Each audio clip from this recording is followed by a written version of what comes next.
জয়গুরু, জয় মা। শ্রী শ্রী ঠাকুর সম্মিলনীর চিঠিতে হালিশহরের বর্ণনা করেছেন।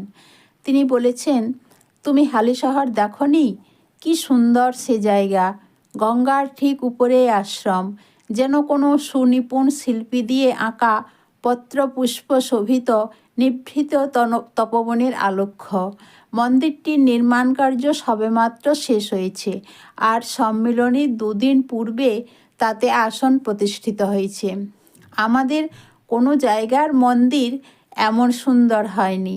মন্দিরটির অবস্থিতি স্থানও বড় চমৎকার।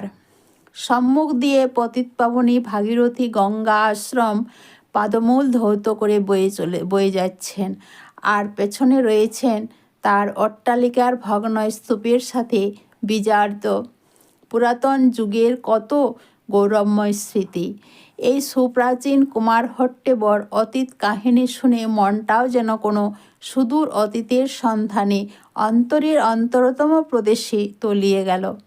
শুনলাম এই কুমারহট্ট একদিন 4 শতাধিক চতুষ্পাঠী বক্ষে ধারণ করে সংস্কৃত বিদ্যার মহাপীঠ রূপে বর্তমান ছিল।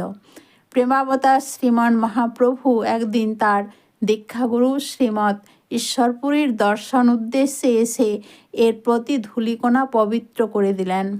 এই কুমারহট্টই সাধকপ্রবর রামপ্রসাদ সেনের জন্মভূমি। শাক্ত বৈষ্ণবের এই সম্মেলন ক্ষেত্রে আজ আবার বুঝি জ্ঞানপ্রেমের ধারা একত্র হলো। শ্মশানের বুকে সোনার প্রদীপ জ্বলে উঠল। জয়গুরু, জয় মা।